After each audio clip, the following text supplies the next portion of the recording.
Bonjour, découvrons dans cette vidéo quelles lettres sont muettes et quelles lettres sont prononcées en français.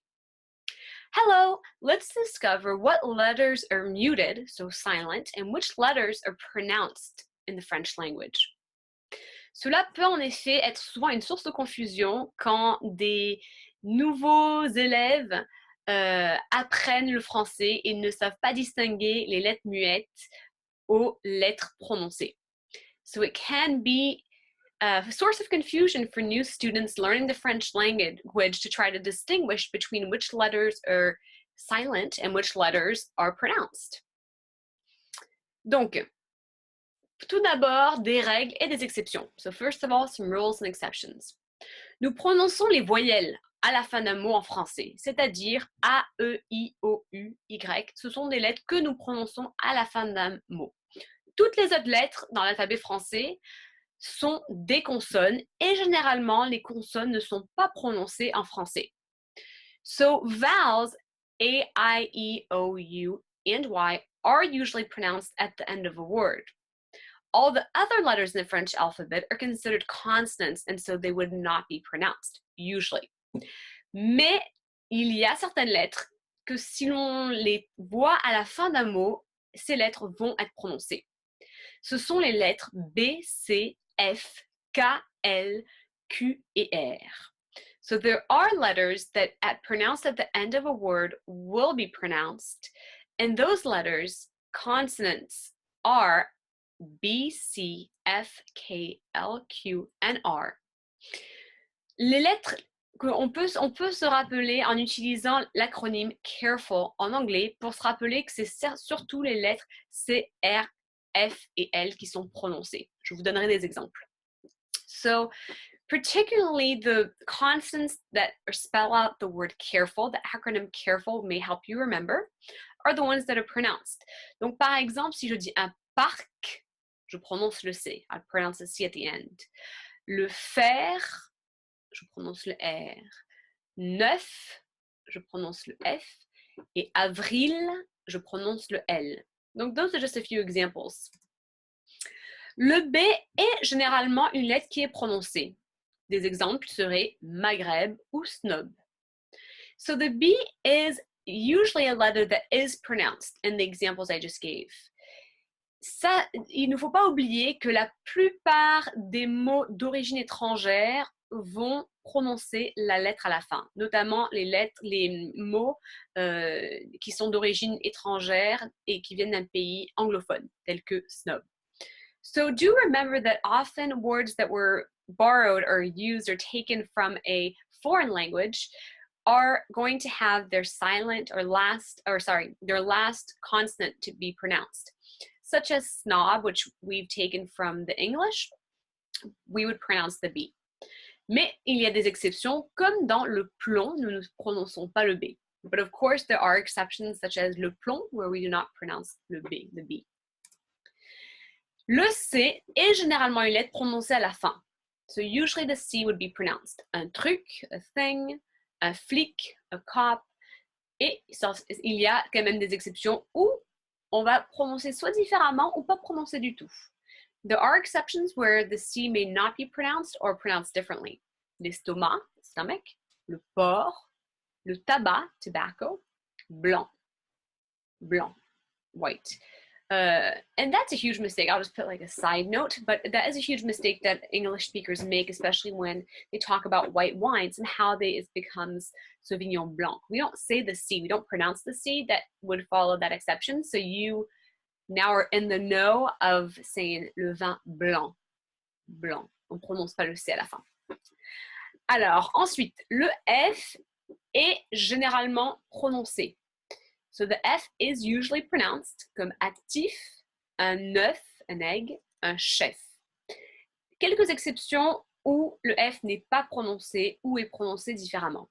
Une clé, des œufs, so eggs in the plural, meaning more than one form, un nerf, nerve. Donc, il y a des exceptions.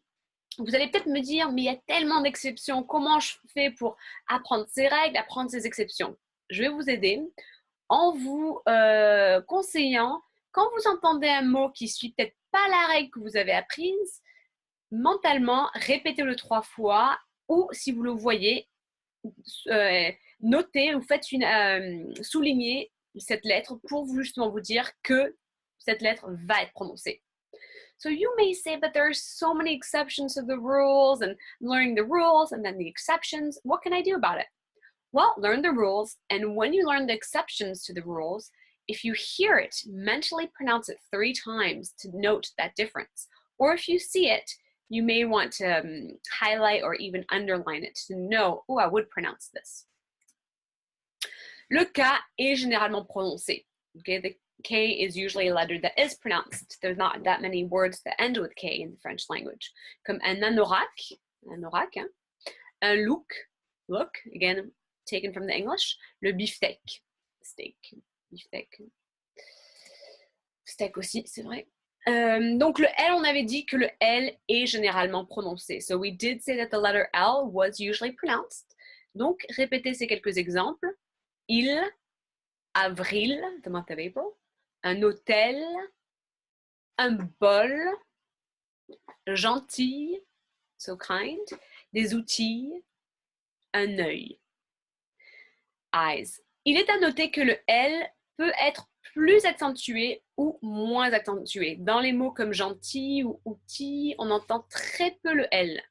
So you may notice that some of the words are more accentuated or less accentuated. In words like gentil ou outil, you hear it very slightly. It kind of blends with the I. La lettre Q est généralement prononcée. So the letter Q is usually pronounced comme 5, 1, 2, 3, 4, 5, ou le coq, or the coq, voilà. Donc, le R est aussi une lettre qui est souvent prononcée à la fin d'un mot. So the R would be pronounced often at the end of a word, comme un four, so an oven, hiver, winter. Des exceptions ou quelques changements, so a few exceptions or changes.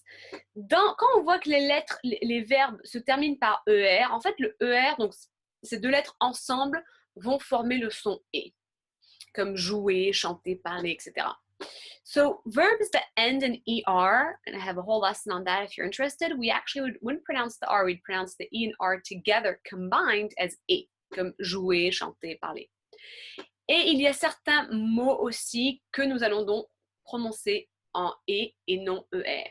So there are a few other exceptions of words that we would also pronounce in a similar way of E and not ER, comme un boulanger, un boucher, a butcher, un cahier, le premier, the first. Et il y a d'autres consonnes qui sont généralement muettes, mais il faut toujours prendre les exceptions. So there are other consonants that may be quiet or muted, but we have to learn those exceptions. Le D, généralement, est une lettre muette, so the D will be a muted letter, comme froid, froid, chaud, chaud, ou d'accord. Ah, ok, yes, I agree, d'accord. Une exception, ce serait sud, in the south, since we already accentuate a little bit more with our accent from the south, then we would say sud, and it pronounce more that D. Donc le D est prononcé. Le G généralement, par contre, est une lettre muette. So the G is usually muted. Donc, par exemple, en rang, in line, being in line, long. Okay, long. Le P, généralement muet. So the P, generally silent. Un drap, a sheet. Beaucoup, a lot. Le champ est field. Et parfois peut être prononcé comme des mots comme le cap. So can be pronounced with a few words like le cap ou un slip. Okay? Donc, quelques exceptions également. Le S, donc, est généralement muet. So muted S, comme vous, trou, holes, 3, 1, 2, 3. Quelques exceptions, un fils, so the S, a fils, a son, you would pronounce. That's a common mistake I hear English speakers learning French. And it's very confusing because if you say une fille, that's actually a daughter. So it's going to be very confusing if you're saying un fils with the S at the end that you pronounce, meaning a son, versus une fille, where it's actually a daughter. Donc, on prononce le S, un autobus, le tennis. Et puis, le T, la lettre T, nous ne la prononçons pas souvent, donc voici où nous ne la prononçons pas. So we don't usually pronounce the letter T, voilà, comme and du verbe être, donc il est, for instance, he is. Un haricot, bean. Salut, vin. Quelques exceptions, so a few exceptions, est, ouest, et puis direct, strict, donc ces mots qui se terminent par C, T à la fin, so SC, T at the end, et des mots qui se terminent par P et T à la fin, comme concept ou comme set, ok? Alors le X peut se prononcer de façon différente, j'ai une vidéo qui explique mieux en détail. So the X is pronounced different ways, and I have a video that explains it more in detail. Mais généralement, en fait, c'est donc une lettre qui va être muette. So generally muted at the end, la P, peace, le prix, the price, les époux, the spouses. Et quelques exceptions où il est prononcé, mais on entend que c'est pas vraiment un X qu'on entend. Écoutez bien. A few exceptions where it is pronounced, but it's pronounced a little differently. So listen. 10, 6, Aix-en-Provence, une très jolie ville dans le sud, et Z. Donc Z est généralement une lettre donc muette. So the Z is going to be usually muted, comme le riz, rice, et les mots qui se terminent par EZ qu'on prononce E. So words that end in EZ, we generally pronounce E, comme chez, at, chez is at a person's house or office. Le nez, le rez-de-chaussée, the first floor. Et une petite exception avec le mot gaz. So a little exception with the word gaz.